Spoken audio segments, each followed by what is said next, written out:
नमः परमकल्याण नमः परममंगल वासुदेवाय शांताय यदूनां पतये नमः। नमः परमकल्याण नमः परममंगल वासुदेवाय शांताय यदूनां पतये नमः। भगवान रुक्मिणी पांडुरंगांचे चरणी साष्टांग दंडवत असो, सद्गुरुनाथांचे चरणी अनंत कोटी साष्टांग नमस्कार असो।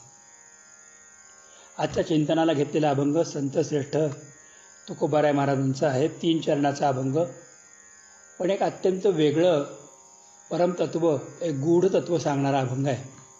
तुकोबाराय महाराज म्हणतात अभंगामध्ये, अधिकार तैसा करू उपदेश, अधिकार तैसा करू उपदेश, साहे ओझे त्यास तेची द्यावे, साहे ओझे त्यास तेची द्यावे, मुंगीवर भार गजांचे पालन, मुंगीवर भार गजांचे पालन, घालिता ते कोण कार्यसिद्धी, घालिता ते कोण कार्यसिद्धी, तुका म्हणे फासे वाघुरा कुऱ्हाडी, तुका म्हणे फासे वाघुरा कुऱ्हाडी, प्रसंगी तो काढी पारधितो, प्रसंगी तो काढी पारधितो, मुंगीवरी भार गजाचे पालन, घालिता ते कोण कार्यसिद्धी। तुकोबाराय महाराजांचा हा एक प्रसिद्ध अभंग, अध्यात्म क्षेत्रामध्ये स्वतःची ओळख करून देणारा किंवा श्री गुरून त्यांच्या कार्याविषयी सांगणारा एक सुंदर अभंग आहे।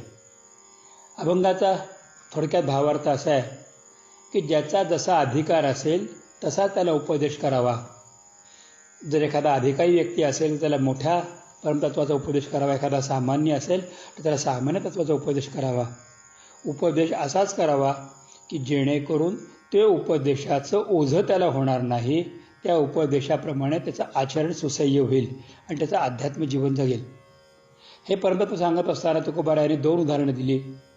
त्यांनी पहिलं उदाहरण सांगितलं की मुंगीच्या पाठीवरती जर कोणी हत्तीची झूल घातली किंवा हत्तीच्या पाठीला बांधायचा जो दोर असतो की ज्या दोराच्या साहाय्याने हत्ती मोठे मोठे ओंडके ओढून नेतो, त्याला पालन म्हणतात। तो दोर जर बांधला तर मुंगीला ते सहन होईल का आणि त्याच्यातून ती पुढे जाऊ शकेल का? तर अर्थात नाही, तर तिथं ती मुंगी चिरडली जाईल। आणि तुकोबाराय दुसरं उदाहरण सांगतात की एखादा फासेपारधी किंवा एखादा शिकारी ज्यावेळेला शिकार करायला वनात जातो त्याला आपल्याबरोबर शिकारीची अनेक प्रकारची साहित्य घेऊन जातो, जसा फासा घेऊन जातो, कुऱ्हाड घेऊन जातो, वाघुरा म्हणजे जाळं घेऊन जातो, अनेक प्रकारचे गोष्टी घेऊन जातो। पण समोर शिकार कोणत्या प्रकारची येणार आहे किंवा टप्प्यातली शिकार कशी आहे ते बघून तो अचूक असं शस्त्र निवडतो आणि त्या शस्त्राचा घात करून आपलं इच्छित कार्य सिद्ध करतो। हा तुकोबारायांनी सांगितलेला अभंगातला थोडक्यात भावार्थ आहे, पण हा अभंग फार वेगळ्या स्वरूपाचा आहे। आता आपण या अभंगाची पार्श्वभूमी बघूयात। पुष्कळदा असं व्हायचं की तुकोबारायांच्या पुढे कोणी कोणी कोणी कोणी यायचं आणि आल्यानंतर आम्हाला द्या, आम्हाला भगवंत दाखवा, आम्हाला देव दाखवा, तुमच्या देव ऐकण्यातला आहे, असं ज्यावेळेला सद्गुरूंच्याकडे संतांच्याकडे लोक जातात आणि त्यावेळेला मागतात आणि त्यावेळेला काय वेळेला बोलताना असंही बोलतात की तुम्ही त्यांना दिलं आम्हाला का नाही दिलं, याला दिलं त्याला तुम्ही सांगितलं, मग तो आम्ही काय वेगळे आहोत का? संतांना सगळी माणसं सारखी असतात। तर माणसं म्हणून पात्र म्हणून सर्व सारखं आहेत, पण जो पात्र आहे त्यालाच विशिष्ट प्रकारचं ज्ञान द्यावं लागतं, विशिष्ट प्रकारची साधना द्यावी लागते, विशिष्ट प्रकारचा प्रसंग शिकवावा लागतो, विशिष्ट प्रकारातून त्याला समजावून सांगावं लागतं। पण ते सोडून जर काही सांगायला गेलं तर खूप विपरीत गोष्टी घडू शकतात, चुकीच्या गोष्टी घडू शकतात। काही वेळेला असं होतं की जसं एकनाथ महाराज म्हणतात की अंगी देव आला म्हणून काय जगाशी दावावा, तसं काही काही माणसांच्या अपेक्षा असतात की आम्ही गुरूंचं करतो, आम्ही गुरूंच्याकडे गेलो मग त्यांनी आम्हाला ही गोष्ट करावी, आमचं हे काम करावं। प्रत्येकाचा अधिकार वेगळा आहे। अधिकार हा परमार्थामध्ये 3 प्रकारचा असतो।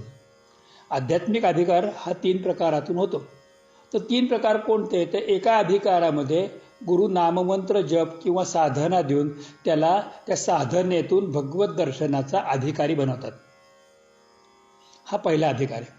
दुसऱ्या अधिकारामध्ये श्री गुरुराय जे आहेत ते साधकाला विशिष्ट प्रकारचं आचरण जीवनशैली शिकवून त्याच्यामध्ये विशिष्ट प्रकारचे बदल घडवून आणून पूर्वपार जन्मांमध्ये त्याने जे अनेक प्रकारातून जे त्याच्या मनाची प्रवृत्ती केली आहे त्या प्रवृत्तीला आडसर घालण्याचा सद्गुरुनाथ प्रयत्न करत असतात। आणि तिसऱ्या प्रकारामध्ये त्या साधकाचं श्रेष्ठत्व लक्षात घेऊन त्याला भविष्यात कुठे जायचं आहे हे लक्षात घेऊन त्याला त्या प्रकारचं त्याच्याकडून कामं करवून घेतात. ती प्रसंगी कठीण असतात, ती प्रसंगी दुःखद असतात, ती प्रसंगी त्रासदायक असतात. त्याचे एक उत्तम उदाहरण म्हणजे ज्या वेळेला ब्रह्मचैतन्य गोंदवलेकर महाराजांचे श्रीगुरू त्यांना भेटले त्यावेळेला त्यांनी त्यांची परीक्षा अनेक प्रकारातून केली. आणि ती करत असताना एकदा तर गावच्या पाटलांची मुलं ब्रह्मचैतन्यांना जमिनीचा खड्डा खणून त्यात पुरायला लावली आणि त्यावर माती टाकून त्यावर बसले. यांनीच तुकाई महाराजांनी ओरडायला सुरुवात केली की ह्या पोरांनी ती पोरं आत ठेवली. अर्ध्या तासानंतर गावातील लोक जमली, ती माती काढली, ती पोरं सापडली. आणि त्यावेळेला ती पोरं काढण्यासाठी मी सायंशी उठायचं नाही म्हणून सांगितलं होतं. त्यावेळेला बसलेल्या ब्रह्मचैतन्य गोंदवलेकर महाराजांना गावच्या लोकांनी बाभळीचे काटे ज्याला आहे त्या काट्याच्या फांद्यांनी मारलं, रक्तबंबाळ केलं. पण गुरूंची आज्ञा म्हणून जागा सोडली नाही. अर्धा तास खूप मार खाल्ल्यानंतर, अंग रक्तबंबाळ झाल्यानंतर मग गुरु म्हटल्याला उचला, ए उठ रे. आणि गुरु ए उठ रे म्हटल्यावर ते उठले, माती काढली तर खाली जिवंत पोरं सापडली. त्यावेळेला सगळेजण गुरु पण नमस्कार आले की याचा अधिकार खूप मोठा आहे. लोकांना त्यांचा अधिकार कळाला. अनेक वेळा परीक्षा घेतली, पण या काळाचं कारण होतं की त्यांच्याकडून ब्रह्मचैतन्यांच्याकडून रामनामाचा विशेष प्रसार करायचा होता. ज्या वेळेला कार्य करायचं असतं त्यावेळेला अनेक प्रकारचे प्रसंग येतील, त्या प्रसंगाला साधक किती टिकतो हे पाहायचं असतं. पण अशा स्वरूपाच्या परीक्षा सगळ्यांकडून घेतल्या जातात का? तर नाही. किती जरी लहान मुलगा म्हटला की मला बाबांसारखंच जेवायला वाढ, तरी आई बाबांसारखं ताट घेते.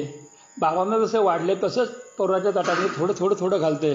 पण प्रयत्न हाच करते की ज्या गोष्टी बाळाला पचतील त्याच गोष्टी त्या ताटामध्ये ठेवते, कुठल्याही गोष्टी ठेवू शकत नाही. भगवान श्रीकृष्ण परमात्मा अर्जुनाला म्हटले होते की तुला विश्वरूप बघायची इच्छा आहे, मी दाखवतो. विश्वरूप दाखवण्यासाठी भगवंताने अर्जुनाला तू पहा तू पहा तू पहा सांगितलं, परंतु अर्जुन पाहू शकत नव्हता. आणि कसं पाहायची दृष्टी त्याच्याकडे नव्हती.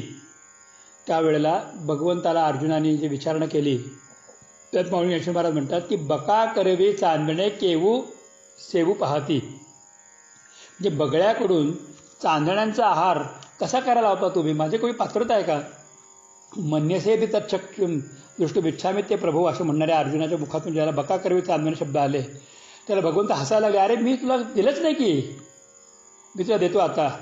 आणि म्हणून भगवंताने डोळ्यानं स्पर्श केला आणि मग अर्जुनाला ते विश्वरूप दिसायला लागलं. मग आधी का स्पर्श नव्हता केला? कारण आधी भगवंताने दाखवायला सुरुवात केली होती, परंतु ज्याप्रमाणे दुकानदार साड्या दाखवत असताना किंवा वस्तू कपडे दाखवत असताना आधी मुद्दाहून सामान्य दाखवतो आणि पुढचा मनुष्य कोणता रंग निवडतो काय निवडतो त्याच्यानंतर त्याला एकदा पारख कळली की मग त्याला बाकी ठेवणीतल्या चांगल्या लपवलेल्या बाजूला ठेवलेल्या वस्तू दाखवायला सुरुवात करतो. भगवंताने आधी अर्जुनाची नुसती उत्सुकता आहे का, अर्जुनाचं त्याच्यावरती देहप्रेम आहे का आध्यात्मिक आत्मिक प्रेम आहे ते बघितलं. मग भगवंताने कृपा केली. तर या अध्यात्मामध्ये पुष्कळ माणसं उतावळी असतात. आमच्या डोक्यावरती हात ठेवा, आमच्या कपाळाच्या आज्ञाचक्राला स्पर्श करा, तात्काळ आमची कुंडलिनी शक्ती जागृत करा, तुम्ही आम्हाला आमची टाळी ब्रह्मानंदी लावून द्या, आम्हाला निर्विकल्प समाधी लावून द्या. हे सगळ्या वाचलेल्या ऐकलेल्या गोष्टी असतात. आणि या वाचलेल्या ऐकलेल्या गोष्टींच्या साह्याने कोणी आध्यात्मिक जीवनच पुढे जाऊ शकतं का? हा खरा प्रश्न आहे. पण कितीतरी वेळा मंडळी जी आहेत ती सद्गुरूंच्याकडे जाऊन त्यांच्याकडून देवाकडे जाऊन देवाकडून वेगळी अपेक्षा करतात की ज्या अपेक्षेमध्ये त्यांनी माझ्यावरती कृपा करावी, मला ह्या गोष्टी द्याव्यात. मग महाराजांनी याला हा मंत्र दिला, मग मला का नाही दिला? त्यांना ते सांगितलं, मला काय नाही सांगितलं? ते देताना असं का करतात? हा सगळा डोक्यामध्ये भ्रम निर्माण होतो. पण खरंच आपली ती पात्रता जोपर्यंत होत नाही, जोपर्यंत आध्यात्मिक उन्नती होत नाही, तोपर्यंत एखादी गोष्ट देणं म्हणजे खूप पाऊस पडला पण तो सर्व पाऊस एक समुद्रात पडला किंवा खडकावरती पडला की ज्या पावसाचा उपयोग प्रत्यक्षामध्ये काहीही होत नाही, काही पिकं पिकत नाहीत असा होतो. आणि श्रीगुरू कधीही अशा तऱ्हेने आपली शक्ती वाया घालवत नाहीत. तर तो पाऊस पडला पाहिजे. तो पाऊस कुठे पडला पाहिजे? तर तो पाऊस योग्य तऱ्हेने सुपीक जमिनीमध्ये आणि तेही मशागत केलेल्या जमिनीमध्ये आणि ज्या जमिनीमध्ये पेरल्यानंतर माणूस पेरला तर माणूस उगवेल अशी जमिनीची त्यांनी शेतकऱ्यांनी तयारी केलेली आहे. त्या तयार जमिनीमध्येच पाऊस पडलेला उपयोगाला येतो. म्हणजे स्वाती नक्षत्राचा पाण्याचा थेंब शिंपल्यात पडला तरच मोती होतो, नाही तर सगळेच थेंबांचे काही मोती होत नाहीत. मग तो शिंपला जरी समुद्राच्या तळाशी असला तरी त्या भगवंताची कृपा अशी आहे की समुद्राच्या तळ्यातल्या शिंपला आत तोंड उघडून बसतो आणि स्वाती नक्षत्राचा थेंबाचा पाऊस ज्या वेळेला समुद्रामध्ये पडतो तो पाऊस पाकामध्ये म्हणजे घट्ट पाकाचा गोळा म्हणजे जेव्हा तो दाणा खाली खाली खाली जातो तसा तो थेंब खाली जाऊन त्याबरोबर शिंपल्यात जातो आणि त्याचा मोती तयार होतो. ही जी काही तयारी आहे ह्या तयारीच्या बाबतीमध्ये तुकोबाराय महाराज आम्हाला जागृत करतात की आधी आपल्याला सामान्य तयारी केली पाहिजे. अरे ज्याला अन्न म्हणजे काय ते माहिती नाही त्या लहान लेकराला 6 महिन्याच्या लेकराला जर कोणी भात खाऊ घातला तर त्याला पचेल का? किंबहुना त्याला दूध देत असताना सुद्धा अर्धं दूध अर्धं पाणी केलं जातं, गाईचं दूध दिलं जातं आणि तसंही दूध न देतात मुरुडशिंग नावाची एक वनस्पती उघडून त्याचे 2 वेढे घालून दिले जातात, कारण ते दूध त्याला पचलं पाहिजे. पण लोकांना अध्यात्माला आल्यानंतर असं वाटतं की आम्हाला लगेच गोष्टी घालायला पाहिजेत, लगेच गोष्टी कळायला पाहिजेत. कितीतरी मंडळी विचारतात की महाराज मला या जन्मात देव नक्की दिसेल का? तुम्ही मला देव दाखवाल का? तुम्ही देव बघितला आहे का? तुमची अशी ही गोष्ट तुम्ही द्याल का? त्यावेळेला आपण जे काही साधना दिली, एखादी गोष्टीची तयारी सांगितली तर ती तयारी करण्याची मानसिक तयारी नेमकी मनात नसते आणि मग काही ना काही ते त्यातून विपर्यस्त अर्थ होऊन एकतर ह्या गुरुला कळत नाही किंवा या गुरुला देता येत नाही, नुसतंच बोल पोपट पंछी असं म्हणून दुसऱ्या गुरुच्या शोधामध्ये पुढे ते साधक जायला लागतात. हे साधक नसतातच, हे एक प्रकारातून भिकारीच आहेत, परंतु त्यांना भीक आपल्या पद्धतीने मिळाली पाहिजे अशी त्यांची अपेक्षा असते. फक्त एकच आहे की संसारामध्ये जेवायला बसल्यानंतर बाकी सगळ्यांना सारख्या प्रकारचं भोजन द्यावं असा संकेत आहे. पण अध्यात्मामध्ये बाकी जे आध्यात्मिक भोजन दिलं जातं ते पात्र बघूनच सद्गुरुराय वाढतात, अन्य कोणाला देत नाहीत. शिक्षणामध्ये असंच आहे, ज्याची तयारी आहे ज्याची लायकी आहे ना त्याला शिक्षणाच्या बाबतीमध्ये त्या गोष्टी पुढे सांगितल्या जातात. प्रसिद्ध उदाहरण सांगतो आपल्याला की द्रोणाचार्यांच्याकडे भीष्मपितामहांनी पांडूची पोरं आणि कौरव हे सगळे सोपवले होते. सगळ्यांना द्रोणाचार्य शिकवत होते. त्यावेळेला त्यांच्यात लहान द्रोणाचार्यांचा पुत्र पण होता अश्वत्थामा. पण द्रोणाचार्यांसारखा जो महान ज्यांनी शंकरांच्याकडे जाऊन ज्ञान प्राप्त केलं होतं, परशुरामांच्याकडून ज्ञान प्राप्त केलं होतं, अशा या द्रोणाचार्यांच्या मनामध्ये संदेह आला की काही गोष्टी आपल्या पोराला जास्त शिकवाव्यात आणि म्हणून नदीवरनं पाणी आणायला सगळ्या पोराला सांगायचे. त्याला नेमकी छोटी घागर कमी पाण्याची आणि कमी वजनाची घागर आपल्या मुलाला द्यायचे. त्यावेळी तो पटकन जाऊन ती घागर पाणी घेऊन यायचा आणि अर्जुनादी सगळेजण येण्याच्या मधला जो काळ मिळायचा तेवढ्या वेळामध्ये 1 मिनिटामध्ये पटकन ब्रह्मास्त्राचे मंत्र शिकवले. पण झालं काय की ब्रह्मास्त्राचा मंत्र तर अर्जुनालाही प्राप्त होता, पण अर्जुनाने युद्धभूमीत त्याचा कधी वापर केला नाही. पण अयोग्य वेळेला ब्रह्मास्त्राचा वापर करून अनेक प्रकारातून नुकसान अश्वत्थामाने स्वतःचं केलं.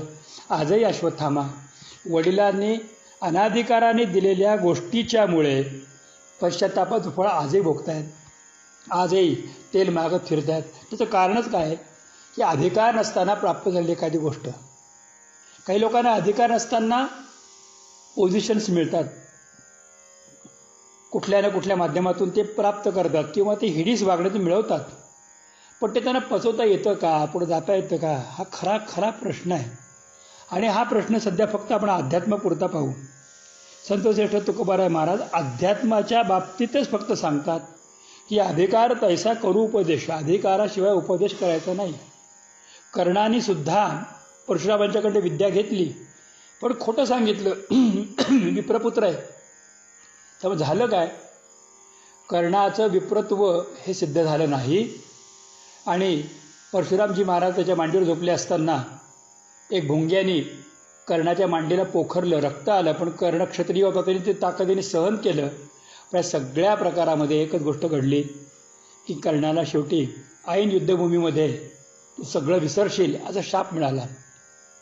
पण अधिकार दिला असताना एखाद्या माणसाला जर सद्गुरूंनी अधिकार दिला असेल तर तो मनुष्य कुठलीही गोष्ट काहीही करू शकतो.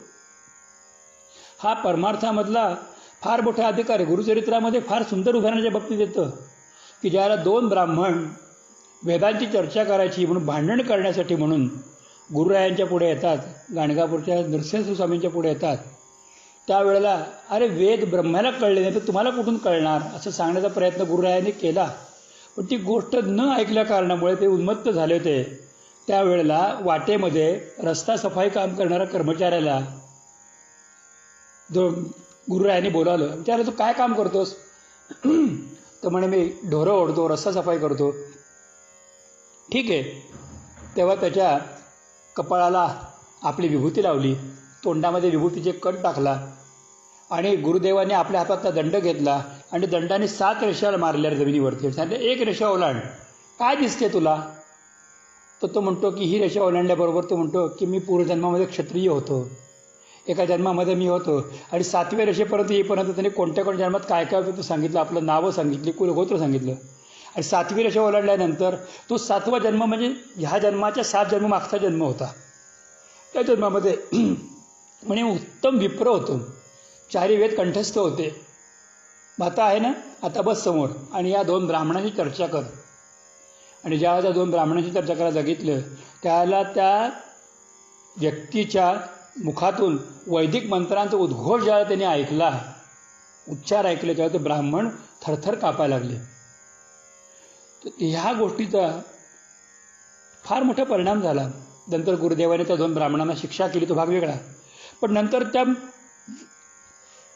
तो जो मनुष्य होता ज्यांनी चर्चा केली होती, साफसफाई करणारा कर्मचारी, त्या मनुष्याची पत्नी आणि पुत्र आले, तर त्यांना जवळ येऊ देईना. त्याला गुरुदेव म्हटले की अरे याला भस्माचा प्रभाव आहे किंवा माझ्या दिलेल्या दिव्य दृष्टीचा प्रभाव आहे, याला आंघोळ घाला. आणि आंघोळ घातल्यानंतर सगळं विसरला. पण आजूबाजूच्या लोकांनी विचारणा केली की गुरुदेव भस्म लावलं, ह्याला सगळं कळलं आणि आंघोळ केली, सगळं केलं, असं का? तर म्हणे याला आम्ही तात्पुरता अधिकार दिला होता, त्या अधिकाराने हा बोलला.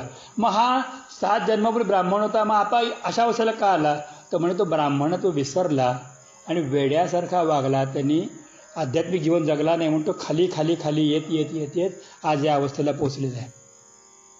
मुद्दा असा आहे की ज्याला अधिकार आहे त्याला, ज्या वेळेला बँकेचं कॅशियर म्हणून काम करतो ना आपण, त्यावेळेला बँकेच्या त्या आवारामध्ये त्या केबिनमध्ये मॅनेजरला पण येता येत नाही, कारण तो अधिकार दिलेला आहे. त्या अधिकाराचं फार मोठं महत्त्व आहे. मी आता आपल्याला अजून एक गोष्ट सांगणार आहे की जी गोष्ट ऐकल्यानंतर आपल्याला कदाचित त्याच्यातलं गांभीर्य अजून कळेल. एकदा ब्रह्मचैतन्य गोंदवलेकर महाराजांच्या आश्रमामध्ये एक सरकारी अधिकारी आला. तो सरकारी अधिकारी होता आणि त्याला खूप सन्मान होता. कदाचित त्यावेळेचा कलेक्टर वगैरे असा असावा. त्याला आल्यानंतर आपोआपच गोंदवलेकर उठून उभे राहिले, या साहेब या साहेब. कोण त्याला बसवलं, आसनावरती बसवलं. पाणी आणल्यानंतर स्वतः गोंदवलेकर महाराजांनी आपल्या हाताने पाणी त्याच्या हातात दिलं. खायला आल्यानंतर शिष्याने दिल्यानंतर ब्रह्मचैतन्यांनी ताट आपल्या हातामध्ये घेतलं, त्याच्या हातात ताट दिलं, घ्या साहेब खा. आपल्या हाताने त्यांना शाल घातली, आपल्या हाताने त्यांना नारळ आणि दक्षिणा रुपया दिला. हे सगळं तो महाराजांना आपण संतात गुरुवात 3-3 नमस्कार करत होता. असू दे असू दे. तो नमस्काराला वाकल्यानंतर महाराजांनी 2 पावलं मागं सरकले, नमस्कार करू दिला नाही. असू द्या साहेब, काय नमस्कार करता, ठीक आहे छान आहे, येत जा, रामारायाला भेटायला कधी यायचं सांगितलं, पाठवलं. त्यावेळेला आजूबाजू शिष्यांच्या मनामध्ये भयंकर विकल्प निर्माण झाला की ज्या रामासमोर शिवाय कोणापुढे वाकत नाहीत, हे गोंदवलेकर महाराज आपले गुरु आज एका कलेक्टरच्या समोर वागत आहेत. त्याला हाताने आपलं अन्न देत आहेत, हाताने पाणी देत आहेत, हाताने त्याच्याशी बोलत आहेत, त्याला नारायण रुपया देत आहेत, त्याच्या खांद्यावरती टाकतात. आश्चर्य वाटलं. तिथं डॉक्टर कुर्तकोटी नावाचे खूप प्रसिद्ध पुढे झाले संत झालेले व्यक्तिमत्व होते. त्यांनी हा गोष्ट निषेधात्मक विचारलं. ब्रह्मचैतन्य म्हटलं, गुरुदेव रामापेक्षा श्रेष्ठ अशी व्यक्ती तुम्हाला वाटली, तुम्ही त्याला त्याच्या हातात पाणी दिलं, त्याच्या हातात हे दिलं, असं का? गोंदवलेकर महाराज म्हटलं की बरं झालं मला विचारलं, भविष्यामध्ये कोणाच्या डोक्यामध्ये शंका राहू नये, मी त्याला उत्तर देतो, ऐक. आणि त्याला म्हटले की ज्या अर्थी ह्या माणसाला कलेक्टरसारखं पद किंवा मोठं पद भगवंताने दिलेलं आहे, त्या अर्थी या माणसाचा काहीतरी अधिकार असला पाहिजे. मी मान त्याला दिला नाही, त्याला अधिकार देणाऱ्या भगवंताला मी मान दिला. ही गोष्ट कळली पाहिजे की एखाद्याच्या पुढं संत महाराज पुढं जातात, याचा अर्थ असा नाही की संत महाराज त्यांना घाबरतात किंवा त्यांच्या नावाने. आता शिष्याच्या नावाने ओळखणारे गुरु खूप आहेत. यांचे शिष्य त्यांचे शिष्य आहेत. आमचे मोठे मोठे शिष्य असले, खूप लोकांची ओळख असली, खूप मोठे शिष्य असले की आम्हाला वाटतं की आम्ही खूप मोठे संत झालो. अशी माणसं या जगामध्ये खूप आहेत. परंतु अधिकार ओळखून कृपा करणारे संत हे अत्यंत विरळ असतात. ते कळालं पाहिजे. त्यामुळे अधिकार तैसा कर उपदेश आहे यामध्ये आम्हाला पुन्हा पण सांगितलं की जर जसा अधिकार आहे तसं जर उपदेश करा. एखाद्याचा बालक आहे, मग त्याला साधा मंत्र द्या, नाममंत्र द्या. कारण राम हा एकमंत्रामध्ये जी ताकद आहे तीच श्रीरामचंद्राय नमःमध्ये पण आहे. सगळी ताकद तीच आहे. सोन्याची एक नाकामधली छोटीशी मोरणी केली आणि सोन्याचा गळा भरून दागिना केला तरी दोघांमधलं सोनं एकच आहे. दोघांची किंमत एकच आहे.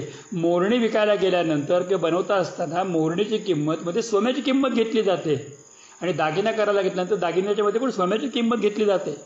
त्या सोन्याची जर एखादी आपण चंडिका घेतली, मूर्ती घेतली, तर तिची किंमत पण तिलाही तराजूमध्ये तोलून तेच बघितलं जातं. फक्त सोनं बघितलं जातं. त्यामुळे तुम्हाला मंत्र कोणता दिला, तुम्हाला काय सांगितलं, हे जाणत्या सद्गुरूंना ज्ञात असतं. हा कुठनं आलाय, हा कुठं जाणार आहे आणि याला कुठं न्यायचं आहे. काही जण असं म्हणतात की गुरुपदेश घेतल्यानंतर संसारातले सुखदुःख दूर होतात, अडचणी दूर होतात, पण आम्ही गुरु केला. अशा माणसांसाठी चपराके हा अभंग म्हणजे की अशा तऱ्हेने गुरु तुमचे काही संसाराच्या सुखदुःखासाठी नाहीत, तर तुम्हाला आध्यात्मिक प्रगती करून भगवंताकडे घेऊन जाण्यासाठी म्हणून सद्गुरूंची रचना आहे. म्हणून तुकोबाराय महाराज म्हणतात की ज्याचा जसा अधिकार आहे तसे आम्ही त्याला उपदेश करू. आता कोकणामध्ये तांदूळ पिकतो, पण माझ्याकडे विहिरीचं पाणी खूप आहे, मी शेतामध्ये पाणी खूप करेल असं म्हणून जर कोणी आपल्या शेतामध्ये, ते उन्हाळ्याच्या सारख्या ठिकाणी असलेल्या शेतामध्ये तो तांदूळ लावायला जाईल तर तो पिकेल का. जमीन जशी आहे ती पिकवते. कारण कोकणातली जमीनच अशी आहे की जी जमीन तांदूळाला पिकवू शकते, तीच जमीन पिकवते. बाकी सगळ्या जमिनीमध्ये तो पिकणार नाही आहे. हे ज्याला कळतं ना तो पुढे जातो. महाराजांचं प्रतिपादन हेच आहे की तुम्हाला जे दिलेलं आहे ना त्याच्यामध्ये तुम्ही पूर्णपणे समाधानी व्हा आणि तुम्हाला दिलं तेवढंच तुम्ही करा. हे द्या ते द्या म्हणून आपण आग्रहाने मागू पण नाही आहे. आणि गुरुपदावर बसलेल्या माणसाने किंवा श्रेष्ठ पदावरती बसलेल्या माणसाने अशा तऱ्हेने देण्याचं धारिष्ट्य पण दाखवू नये. आणि द्यायचं आहे, सांगायचं आहे, मंत्र इतके सोपे नाहीत. ते त्याला पेलतायत का, ते त्याच्यामध्ये ते ताकद त्याला सहन होणार आहे का, तर ती सगळी धारणा बघूनच उपदेश करावा लागतो. जर नाही केला तर खडकावरती पेरलेलं, अग्नीमध्ये पेरलेलं आणि पाण्यावरती पेरलेलं कधीही उगवत नाही. तसं हे कधीही उगवणार नाही. आणि ज्याप्रमाणे आपल्याकडचं धन खर्च झाल्यानंतर आपण कमावलं तर धन आपल्याकडे येतं, तसं अध्यात्मामध्ये जर चुकीच्या माणसाच्या हातामध्ये काही गोष्टी दिल्या गेल्या तर सद्गुरूंनी कमवलेलं त्यांचं जे आध्यात्मिक धन आहे तेही नष्ट व्हायला वेळ लागत नाही. या सगळ्याचा विचार करून आम्हाला तुकोबाराय महाराज अधिकार तैसा करू उपदेश या बाबतीत पुन्हा पण सांगतात. काय काही माणसं जे असतात ना ते स्वतःला काहीतरी वेगळं समजतात आणि मग रागराग करून किंवा काहीतरी करून चिडचिड करून आपल्याला हवं तसं करण्याचा प्रयत्न करतात. हाही या अभंगातला एक वेगळा अर्थ आहे बरं, की त्याच्यामध्ये मी असं वागलो, मी असं केलं म्हणजे आपल्या सगळ्या लोकांनी मानलं पाहिजे, मी असं केलं पाहिजे, किंवा मी जे बोलतोय ते तुम्हाला पटलंच पाहिजे, किंवा माझे नियम सगळ्यांनी पाळलेच पाहिजेत. हा जो दुराग्रह आहे, पुष्कळदा माझी मुलं माझं ऐकत नाहीत. कारण का, कारण मी सांगितलं त्यांना पटत नाही. कारण का, तर त्याचं सगळ्यात महत्त्वाचं कारण म्हणजे मी माझे विचार, माझे तत्व, माझे स्वरूप मी त्यांच्यावर लादतो आहे. आणि असं जर मी लादायला गेलो तर ते लादलेली गोष्ट कधीही रुजत नाही, ती खांद्यावरती येत नाही, ती खाली घसरून पडते, त्या कधी टिकणार नाही. आपण कितीही प्रयत्न केला तरी आंब्याच्या झाडाला मिरच्या लागणार नाहीत. कधी ना कधीतरी आंब्या झाडाला फळ आहे तर आंब्यातच लागेल, आणि तेही अकाली लागत नाही, त्या वेळेलाच ते फळ लागतं. ह्या सगळ्याचा विचार अध्यात्मशास्त्रामध्ये, संसारामध्ये, दैनिक तत्वामध्ये केला पाहिजे. त्यामुळे आपण एखाद्याकडनं काय अपेक्षा करतो की यांनी हे करावं, त्यांनी ते करावं, याचा पण विचार केला पाहिजे. ज्याची जशी लायकी, जशी पात्रता तसाच तो वागणार आहे. उगाच आपण त्याच्याकडून काहीही अपेक्षा करणं आणि काहीही बोलणं हे शक्य आहे का आणि ते होईल का. तुकोबाराय महाराज या गोष्टीला नकार देतात, नाही म्हणून सांगतात. हे सांगणे तुकोबाराय महाराज या अभंगामध्ये बाकी फार सुंदर आणि रचना करत असताना सांगतात की पहिला मुख्य मुद्दा एकच, अधिकार तैसा करू उपदेश. तुमचा जसा अधिकार आहे तसा आम्ही तुम्हाला उपदेश करू आणि त्या उपदेशाप्रमाणे तुम्ही पुढे जा. आणि ते सांगत असताना नियम काय आहे, तो नियम सांगतात की साहे ओझे त्यास त्याची द्यावे. ज्याला जे सहन होणार आहे, जे ओझं सांभाळू शकतो तेच त्याच्या पाठीवरती द्यावे. आता 10वीचा 11वीचा अभ्यास बालवाडीतल्या मुलाच्या समोर टाकला तर जमणार आहे का त्याला? कुठलं काय द्यायचं, त्याला काय शिकवायचं, काय सांगायचं, या सगळ्याच्यामध्ये एक फार मोठं तारतम्य आणि फार मोठा एक वेगळा भाग हा आहेच. याच्यामध्ये हा कधी विसरता कामा नये. याचं चिंतन हे नेहमी केलं गेलं पाहिजे, हे सांगण्याचं खूप मोठं प्रयोजन आहे. आपण ज्याला जे ओझं पेलणार आहे ना तेच ओझं त्याला द्यावं. उगाचच एखाद्याकडून आम्ही वेगळ्या अपेक्षा करून त्यांनी मला असं करावं, त्यांनी माझ्याशी असं वागायला पाहिजे, तो असं बोलायला पाहिजे, त्याचं बोलणं चुकीचं आहे, त्याचे सांगणं चुकीचं आहे, हे जे विचारांचे भाग आहेत ना, आंदोलन आहेत ना, जसा अधिकार तसंच त्याचं वागणं, तसंच त्याचं बोलणं असतं. काही काही माणसं अशी असतात की ते बोलत नाहीत, तोंड गप्प येतं पण दिसायला छान असतात, पण बोलायला लागल्यानंतर कळतं की त्यांचं ज्ञान किती आहे, ते किती खोल पाण्यामध्ये आहे. ते तुकोबाराय महाराज या परमतत्वाच्या अभंगाच्या पहिल्या चरणात दुसऱ्या वेळी सांगतात, साहे ओझे त्यास त्याची द्यावे. मग महाराजांनी 2 उदाहरणं सांगितली की मुंगीच्या पाठीवरती कुठे हत्तीची झूल घालेल का, किंवा मुंगीकडून कोणी लाकडाची ओणके ओढून नेण्यासाठी पालाण घालेल का, तर ते नाही. आणि ते समजा घातलेला प्रयत्न केला तर त्यात कोणती कार्यसिद्धी होणार आहे? तर कार्यसिद्धी न होता कार्याची फसगतच होईल आणि ते कार्य कदापिही पूर्ण होणार नाही. याचं भान नेहमी ठेवावं. ज्या वेळेला आपण रामायण ऐकतो ना, त्या रामायणामध्ये फार छान एका ठिकाणी भरत भेटीच्या प्रसंगामध्ये फार सुंदर एक भाग आहे. वाल्मिकी रामायणाचा भाग सांगितला, तोच भाग आधी आताचे जे कवी गदी माळुकरांनी पण मांडला.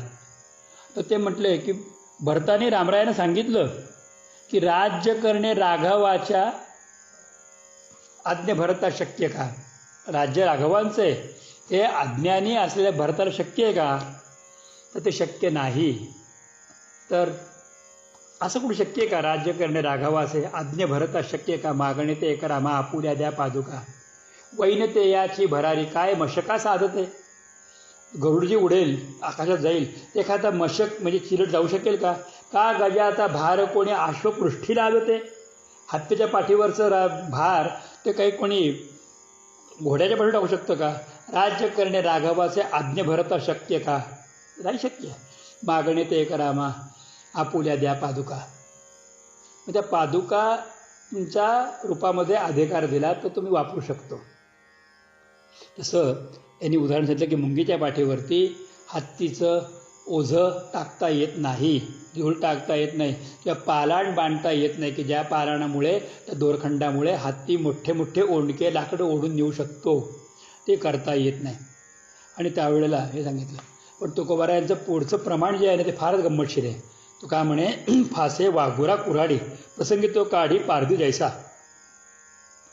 याच्यामध्ये बाकी ते एका पारध्याचं उदाहरण देतात की पारधी शिकार करायला गेल्यानंतर तो योग्य ते वस्तू काढतो. इथे हा शिकारी कोण आहे? तर शिकारी गुरु आहेत. आणि शिकार कोणाची करायची आहे? तर शिष्याच्या पूर्वजन्मातल्या सगळ्या कृत्यांची शिकार करायची आहे. पूर्वजन्मातल्या त्याचं जे काही पूर्वसुकृत आहे त्याची शिकार गुरूंना करायची आहे. या नाथ संप्रदायाचं वैशिष्ट्य आहे की एकाने एकाला दंश केल्यानंतर एक मरतो तेव्हा एक पुढे जातो. असं म्हणतात की असं एक सांगणं आहे की विंचवी, जेव्हा विंचवाची बायको विंचवी ज्या वेळेला पिल्लं देते त्याच्यानंतर ती विंचवी मरते. कारण का? की विंचवाच्या पिल्लांना इतकी भूक लागते आणि त्यांना काहीतरी खायला पाहिजे, पण त्यांना खायला समोर काही नसतं. तेव्हा ते पिल्लं आपल्या आईलाच चावा घेऊन घेऊन तिला खातात. आई मरते पण पिल्लं पुढे जागतात. नाथ संप्रदायामध्ये हेच आहे की गुरु शिष्याला खाऊन टाकतो. म्हणजे काय करतो? त्याचं पूर्वसुकृत सगळं संपवून टाकतो. त्याला आपल्यासारखं करतो की आपणासारखे करते तात्काळ नाही काळ वेळ तया लागी आपल्याला करतात. आणि ते केल्यानंतर मग ते गुरु शिष्याचं शिष्यहून अस्तित्व काढून टाकतात आणि जे अस्तित्व ठेवतात ते परंपरेचं ठेवतात की त्या परंपरेतला तो आहे. आणि त्याच्यावरनं बघितल्यानंतर हा कोणाला शिष्य आहे, ही कोणती परंपरा आहे, हे आपोआप लक्षात येतं. त्यावेळेला गुरु तसंच साधना करतात, तसं उपदेश करतात.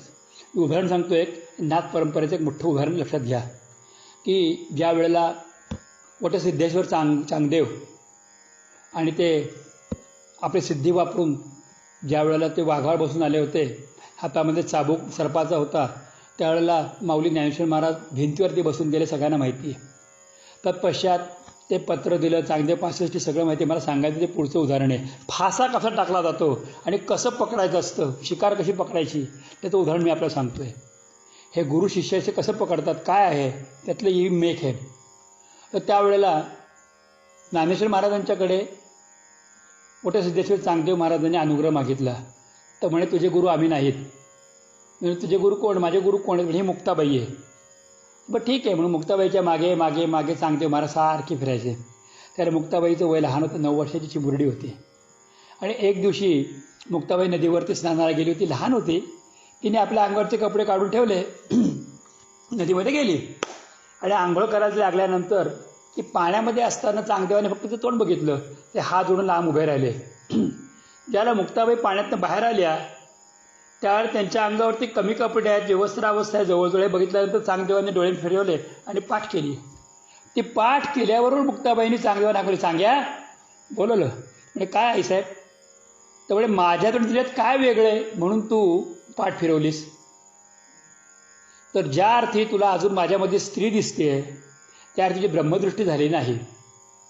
आणि ब्रह्मदृष्टी शब्द तोंडातून निघाले आणि ते ब्रह्मबाणाप्रमाणे चांगदेवाच्या डोक्यात कपाळामध्ये शिरले आणि त्याच क्षणी चांगदेवानं सर्वत्र भरलेली आदिशक्ती मुक्ताई दिसायला लागली.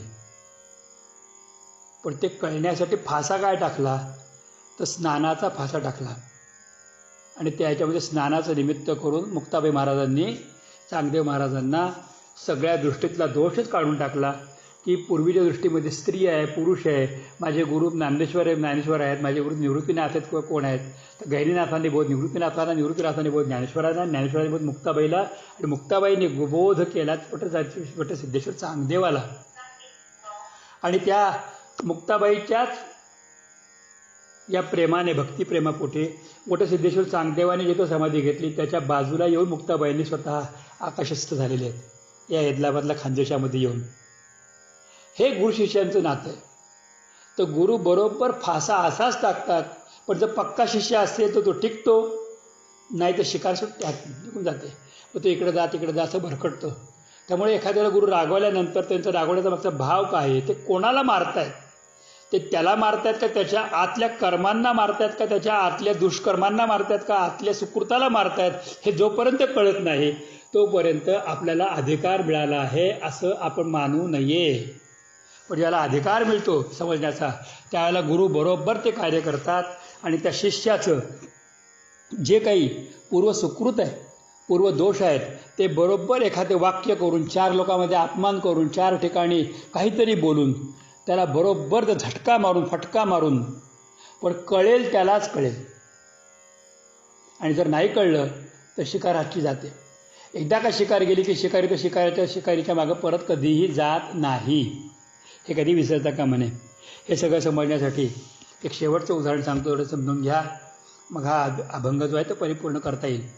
आणि ते शेवटचं उदाहरण म्हणजे ज्या वेळेला राजा परीक्षितीने सगळ्यांना विचारलं मला विष्णू यश गाथा सांगा, त्यावेळेला शुकदेवांनी सांगायला सुरुवात केली.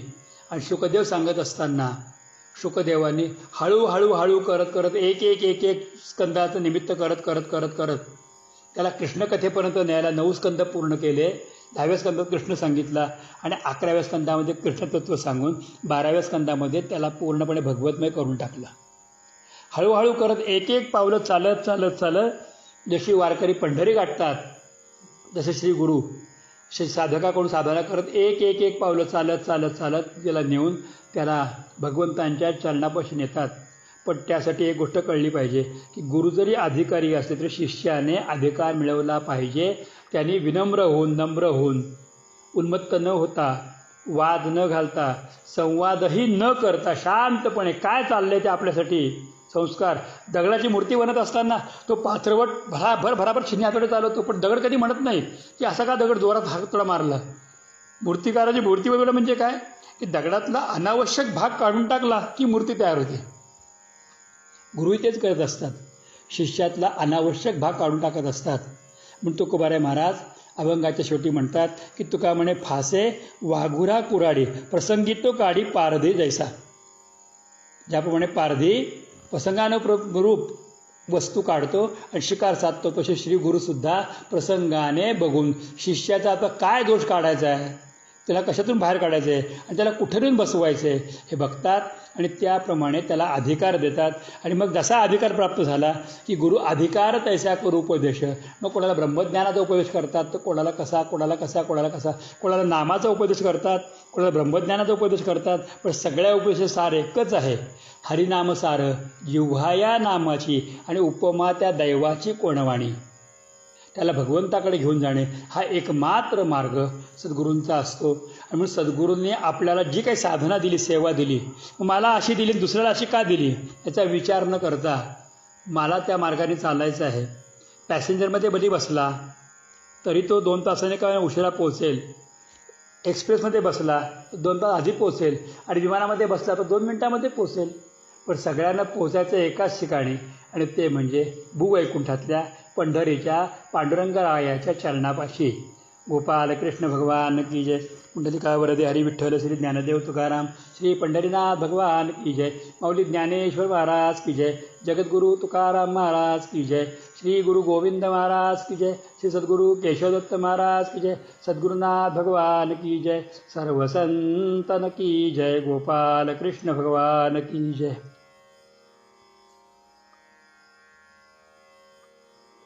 सर्वांना माझा प्रेमपूर्वक नमस्कार. जय श्री कृष्ण, जय श्री कृष्ण, जय श्री कृष्ण.